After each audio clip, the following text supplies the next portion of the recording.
Hi guys, isn't it funny how you get so excited about something and you just mess up that it's not today? When we hung up last week, we said we're going to go live next week, and I failed to look at the schedule. And Jamie's been doing a lot of traveling, so I just wanted to tell everybody thank you for watching, and I'm sorry I made everybody wait.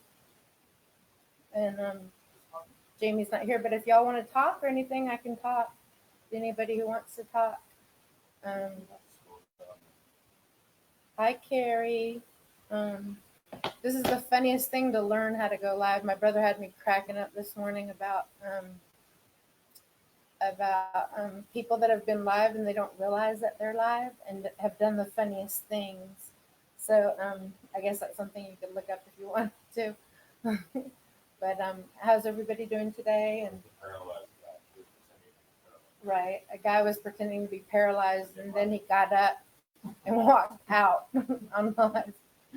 So I guess people have done worse than get the wrong day or time.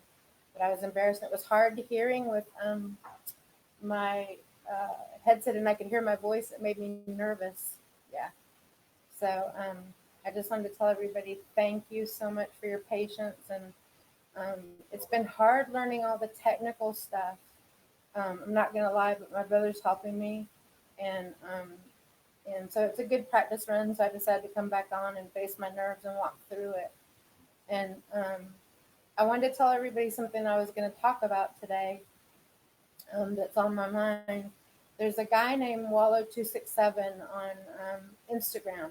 I don't know if you have ever looked at this stuff, but he's so motivating. He just got released from prison. He's been out of prison today, actually, for 3 years. And I was going to talk about depression and the happiness to sadness gauge that we all have, like if we're born with it or it's nurture or nature. And then I was going to ask y'all's questions, but someone did ask if their son was going to come out of a depression, and that's interesting because I was going to talk about that today. Can you guys hear me okay? My brother's asking. Sorry. But so this guy Wallow267, anyways, today is his third year out of prison, and I can't believe how motivating he is. And sometimes when you look at people, do you feel like, how come you're so happy and you're going through so much? Um, and I'm going through stuff, but I can't seem to get to that level continuously. Do you know what I mean? And if you had to grade your happiness level on an A to an F every day, does it vacillate, or were you born happy, or do you also meet other people that just seem naturally happy no matter what they go through? And it doesn't have to do with money or fame or any of that, because I've seen people. My dad used to say millionaires blow their heads off every day. So I was just wondering what you guys think about that. That's what I wanted to talk to Jamie and ask Griffin about. My mom is that when you come down here to make a contract, can you change your contract if you feel like you're not happy? You know, like, and I want to know if it's possible to ever really truly be happy when you lose a child, because I feel like I can't achieve that constantly. You know, and so I was wondering if anybody else struggles out here with depression and what you've done about it. Let's see. What I want to see up here. I like Bill's. My grandfather James. Jamie's not here, Bill. I don't talk. I can't get the dead people today. Scroll down. Use the wheel. Okay. See the wheel? Oh, you can. Okay. Yeah. Okay. Spin down. God, I wish we would have been in school when these computers and stuff are out. Like, such a learning curve. I am. You got it? Uh-huh. Yeah. And the new comments are down below. Okay. Yeah. I know we've all met that one person that's just generally always happy, and you're like, oh, you have nothing and you're just happy. You wonder why some brains are wired that way, and other people have to fight so hard to be happy, even with the same deck of cards. If people were dealt an even deck of cards, some people just really struggle with it. And I feel like I'm one of those people that, like, to be honest, I haven't gotten out of bed in a few days. And when Griffin died, I kind of, it's been really bad, like, to get out. But this helps me to communicate with all you guys and know that we're really just walking each other home, you know, and that all of us are going through something. Like, it's amazing to see how strong people are.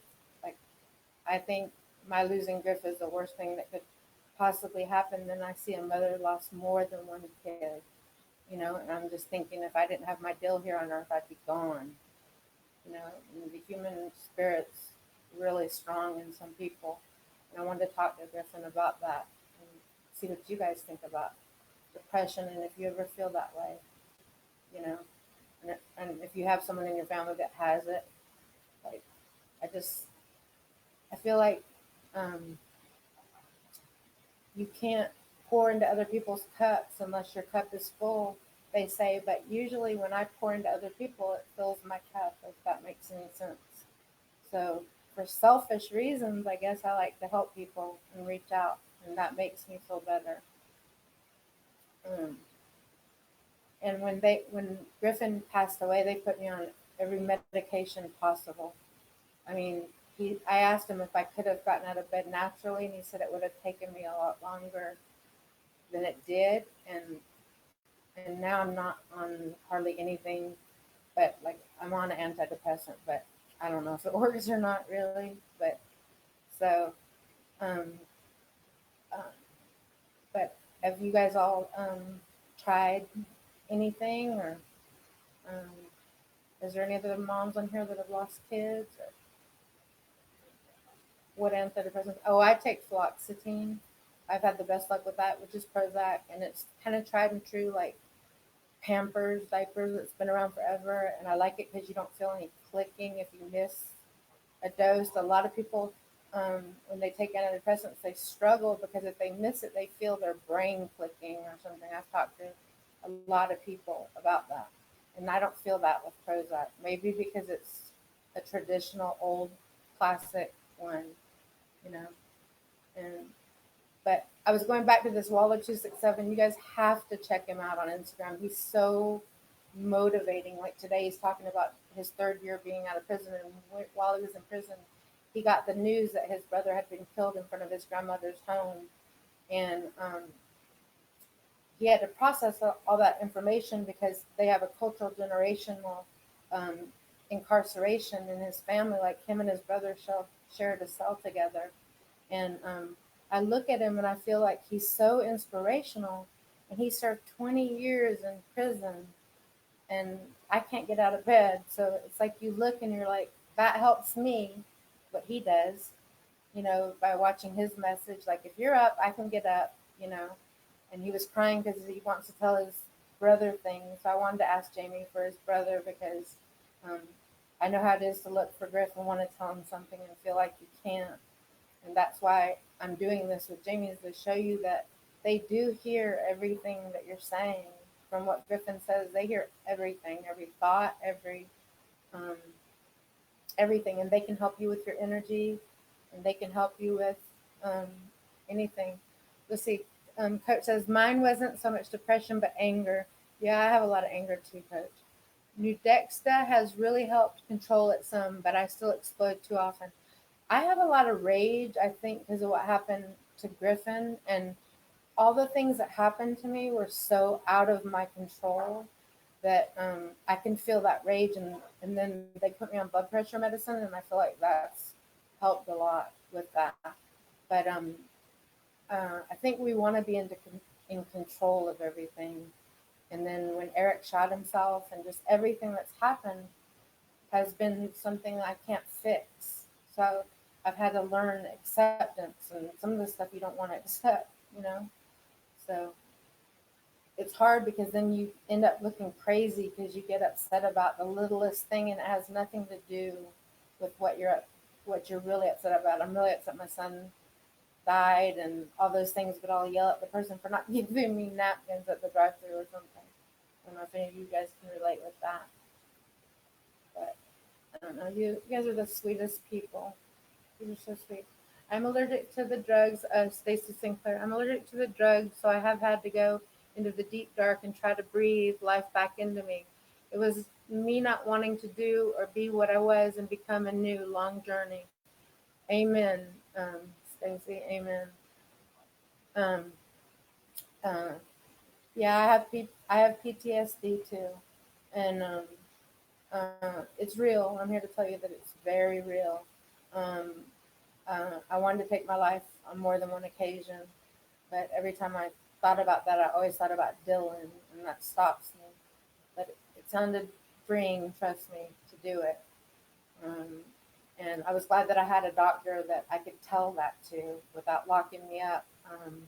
When Griffin first passed away, I wanted to kill myself. I mean, I went pretty far with that, but they didn't lock me up, thank God. And thank God that passed. And I know that I have to be here for Dylan and you guys. Like, we're all, like I said before, we're all just walking each other home. Like, and myself, I have to be here for myself and I have to finish this journey. Um, um, oh, wow. Kiera, my Italian beautiful lady. I stopped to take antidepressant pills after just 6 months, and the moment I stopped that, my body reacted not so good. I took 10 kilos in 3 weeks without eating anything different. Oh, I okay. So, yeah, maybe you were on something that, like one of those ones. Like I've had friends that were on Zoloft and other things, and it worked fine for them. But I've also had friends that say that they feel like their brain's clicking or something if they even miss a dose. That's why I like Prozac, but each body's different, so I don't know. Brain zapping, yeah, and you can go and there's boards online of people talking about it. Love. And so you can join me if you want. Yeah, and so but it's amazing, like um, just watching all you guys' stories. Hi, Tina. Um, it helps so much.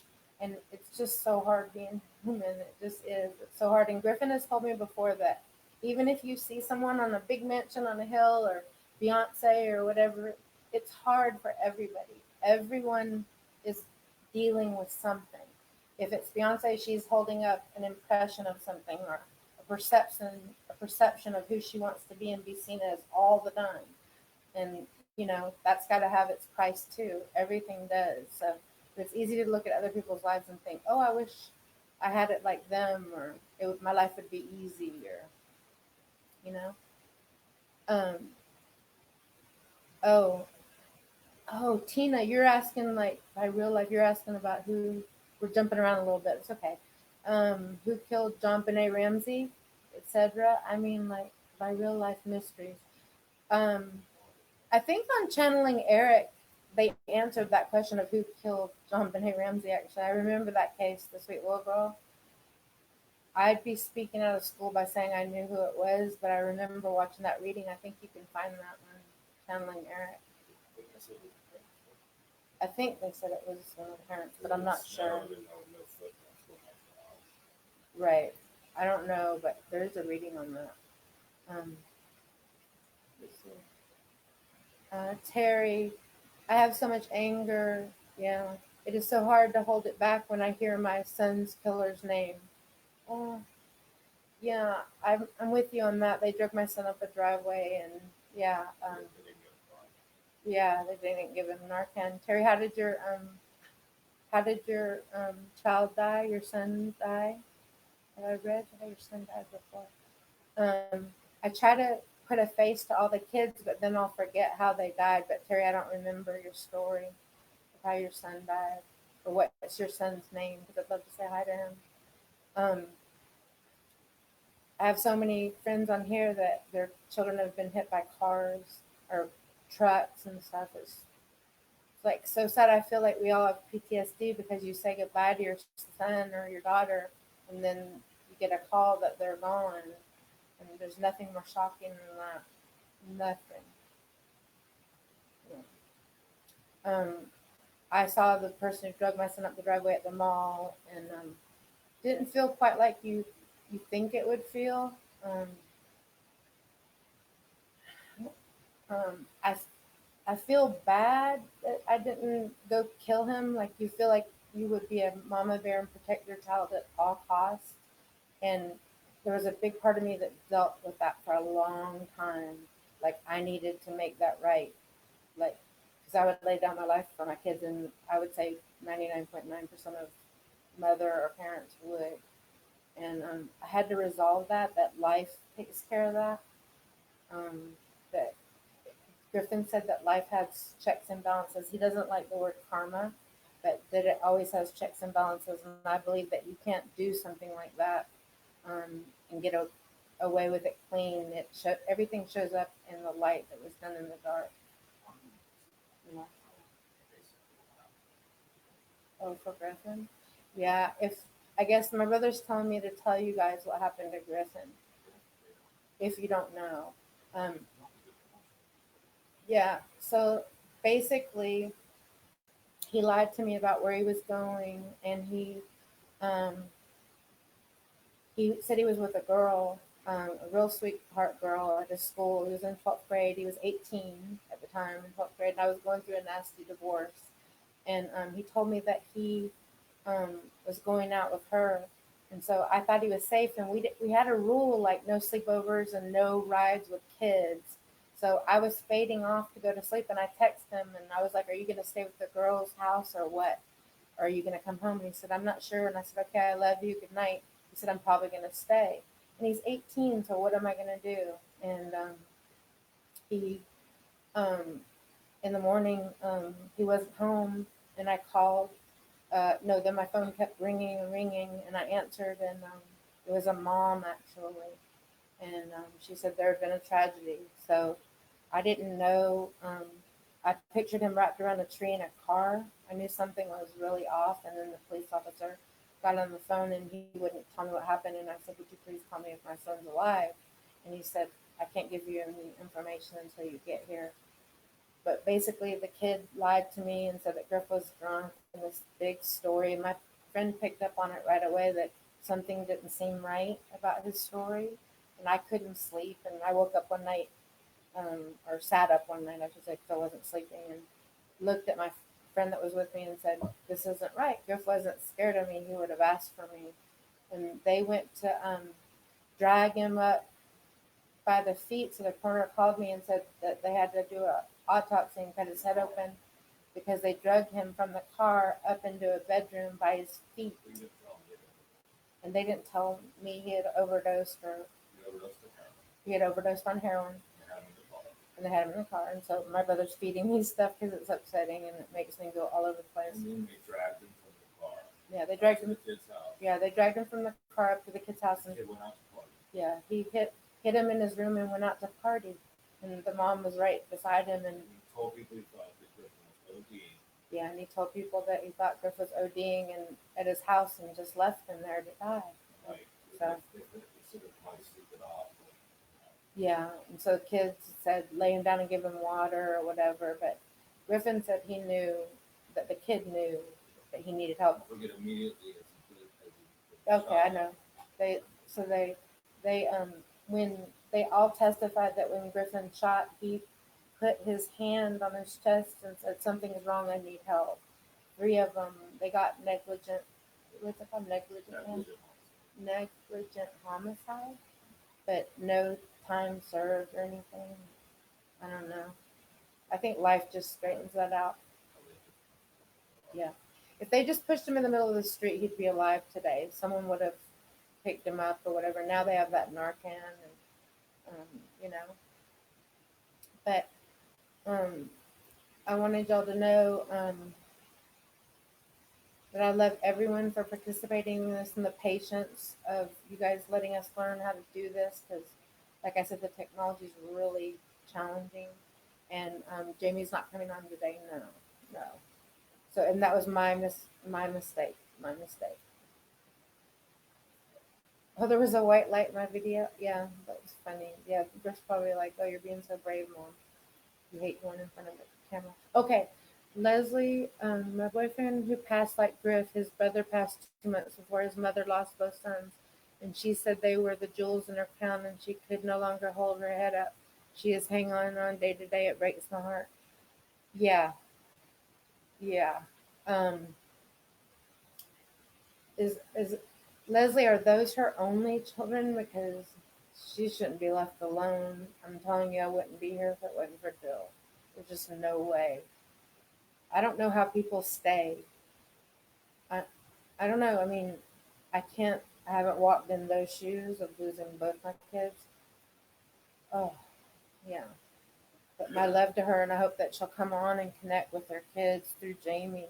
Oh, Coach, I rewatched the Tyler Helinski part 1 and 2, and his description of the feeling in his head with the pain encompassing all around the glass or blades shoved in the sides, the pressure on the top, and then the pop from the brain, and then the pop from the brain where you shouldn't hear a pop, flipped his switch. Junior Seau confirmed it. I have the same thing. I know. I'm sorry, Coach. I know you struggle with it every day. But my forehead heats up and I hear a noise that travels from deep inside my ear into my brain like a tendinitis. That ringing shit. That's on the brain page. Um, Sound like someone is using a metal pipe to hit metal bleachers to have high school football fields. This is every night, and I have to fight to not kill the beast within. I know we love you, Coach. I know you fight this every day, and you look at your kids and you stay, and that's what I do too. Is I stay when I don't want to stay, and I love you for staying, and I love you for being so honest about what you're going through, and it was caused from football. It was sports injury, and I know Eric struggles with that, my ex, and I know Junior had it, and the most beautiful people, Chris Gedney, Sean Salam. I mean, the list just goes on and on and on. And they saw no other way but to kill themselves because the pain is too loud. So, Coach Howe, I love you for staying today. And let's just me and you get through today. And then tomorrow, we'll take tomorrow when it comes. And I wish they had something to knock your ass out at night because I know you don't sleep and that fights with you all the time. Brain injury is no joke, you guys, because it's caused by an injury. So it's like if you had an ankle injury and you wear a boot, but you don't wear a boot on your brain, you know. Yeah, I you guys are talking about anger. I was always scared of anger in my marriage. My husband would get a lot angrier than me, and I always thought that meant you didn't love somebody when you were angry. I didn't know how to handle that. But I've never felt anger like I felt when Griffin died. I mean, I felt like a crazy person, like I could kill somebody. I think everyone has that in them, you know. Um, um, if if your child was treated like that, I mean, there's just there's certain rights and wrongs, you know, um, in life that you just don't do. I wouldn't leave someone choking on a carrot, let alone drag them up the driveway and hide them, and you know. So I've met the sweetest people though, and I want you to know that you guys commenting and stuff helps everyone. I think it helps everyone just know that, like I said, we're walking each other home. That's it, you know. And oh, thank you, Shelly. I'll figure it out. Yeah, I wasn't very good in school either, Shelly. I keep getting the days wrong. I get so excited to talk to Griff and to get everybody connected to their loved ones, and I've met so many cool spirits, so many cool spirits. Like I've never, you guys, met a spirit that didn't want to be home where they are, and that should make us all smile. That where we're going is so much better, and that really like Griff didn't have to do that and show me before me. It's me supposed to show him. It's not the right order of things, but I can promise you he has the better end of the deal than I do, you know. And Kim, I love you, Kim. So sweet. Okay, you're gonna stay. We're staying today. Okay, if I have to stay, Coach, you have to stay. I don't know. You need to find some good weed or something to smoke to get those noises out of your head. I know. I don't. I can't. So many people try to get me to smoke when Griffin died. I can't. I get so paranoid, you guys. I took the CBD oils because Griffin um, um, praises them to take them, and it does calm you with no THC. Me on weed, like weed is legal where we live, and that just cracks me up because if I smoked weed, you guys, I would be laughing down on the floor, and I wouldn't be able to function or like, and then everything's good, and then I get paranoid. You know what I mean? Like I'll be like, "Hey, Carrie, are you saying this?" And it comes in slow, and I feel so weird on it, and I feel like I'll go to Pluto. But I have friends that have to smoke it daily, and like they're better for smoking it. Like go smoke, you know. Um, Cindy, thank you. Yeah, Jamie, thank you. Sappenfield. Um, oh, Leslie, you're so sweet. So sweet. Oh, Miss Jamie. I don't know where Jamie is today. She's been traveling a lot. I got wrong and she was in your state. Coach, how you could have seen her. I think she was in Arizona for a while. She's been everywhere lately. Um, I've never seen a better medium than Jamie. Griffin brought me to her. I've never really researched her look, but I've never seen it. And growing up, I was never supposed to do this kind of thing. Then again, I wasn't supposed to lose a child either, so all bets are off, right? Somebody saying they love their weed. Good for you. I'm glad if anyone finds something. My brother used to do a huge grow for years and years. But yeah, he said, just put that out there. The police will be here any minute to arrest him. He's like, Marshawn, please don't throw me under the bus. Oh, Ken, I won't leave you in jail too long. Okay. Try indica. Somebody said try indica. Oh, Kelly. Try indica, not sativa. Sativa gives me paranoia, but indica doesn't give me that. Indica is for pain management. Okay. Indica gummies are fantastic. I might try it one day when I have nothing to do to go to sleep, but I tell you, when I get paranoid, I'm weird. Like I get scared. I got so high one time with Eric when I was married. Everyone took edibles, and everyone was fine, and everything was going fine, and we were out to dinner, and then all of a sudden I had to make everybody pack their dinner and leave and get me home, and I was like, Eric, don't let the kids see me. I'm in Pluto. I don't think I'm ever coming down. I'm too high like that. So yeah, Kent said he can't do it either because it's like a party in his head and nobody's invited. But the CBDs, Coach How, I think would help your head, like the strong CBDs like Charlotte's Web. I just bought the real strong one that sells in the grocery store here. Is Arizona legal, Kent? I don't know. Arizona's medical. Medical legally. Okay. Yeah, Shelly, you wish you could hug them. I know. I can. One time, Jamie channeled Griffin. Her hands even felt like Griffin's, you know? And it was weird. Like, it gives me the chills talking about it. I wish I can still feel the way Griff's hands felt and just the way he smelled and the way he felt. Yeah.